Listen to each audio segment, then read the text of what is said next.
வணக்கம். மாண்புமிகு தமிழக முதல்வர் அவர்களுக்கு வணக்கம்.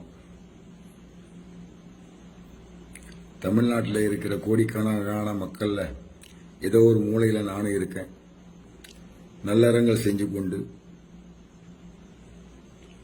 மரணிக்கிற நேரத்தில் நன்மையான காரியங்களை செய்வோம்னு சொல்லிட்டு திருநெல்வேலி டவுன் தொட்டிப்பாள தெரு முத்துஜஹான் தைக்காவின் முத்தவழியாக நன்மையான காரியங்கள் பல செய்து கொண்டு இருக்கிறேன். இதை நான் சொல்ல வேணாம், அந்த ஏரியாவில் வக்பு இடத்துக்கு பாத்தியப்படாம இருக்கிற மக்களை கேட்டா அவங்களே சொல்லிக்குவாங்க.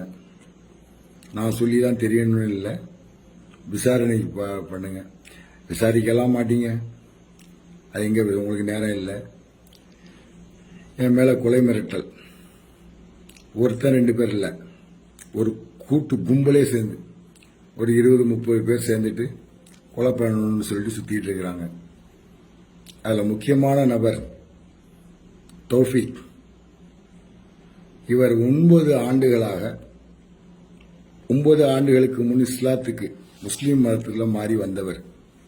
எதுக்கு வந்தார்னா அவருடைய நோக்கம் இடம், பணம் சம்பாதிக்கலாம் அப்படிங்கிற நோக்கத்தில் அந்த இடத்துக்கு ஒரு குமாஸ்தா அவர் தன்னை வக்கீல் அப்படின்னு சொல்லிக்கிட்டு சுத்திட்டு இருக்காரு. ஒரு இடத்துக்கு புரோக்கரா வந்தவர் இன்னைக்கு அந்த இடத்துக்கு ஓனருடைய பொண்ணை, அந்த இடத்துக்கு பாத்தியப்பட்டவங்க அந்த பொண்ணை வந்து இன்னொரு புருஷன்ட்ட இருந்து விவாகரத்தை வாங்க வச்சு இவர் கல்யாணம் பண்ணிட்டு இருக்காரு. இது வச்ச போட்ட ஃபோர்ஜரி டாக்குமெண்ட்ல அடமானம் வச்சு ஒரு 10 லட்சம் ரூபா செக் மோசடி வழக்கில் அவருடைய மனைவி நூருநிஷா கைதாகி 5000 ரூபாய் அபராதம் கட்டியிருக்காரு. 6 மாசம் சிறை தண்டனை அப்படின்னு சொல்லிட்டு இருக்காங்க. அதை மேல்முறையீடு அப்பீல் பண்ணியிருக்கிறாங்க.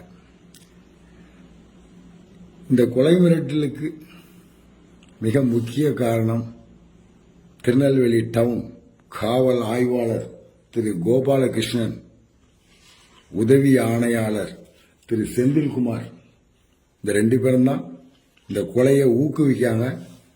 நான் கொடுத்த கம்ப்ளைண்ட் எல்லாத்தையும் ஒன்று சேர்க்கறது அவங்க 2 பேரும் தான் மிக முக்கிய பங்கு. இந்த முஸ்லீமான தௌஃபீக் என்ன பண்ணாரு, தான் பேர் கிருஷ்ணமூர்த்தி அப்படின்னு சொல்லி இந்த சிவில் பிரச்சனையில ஒரு பொய் கம்ப்ளைண்ட் கொடுக்கிறார்.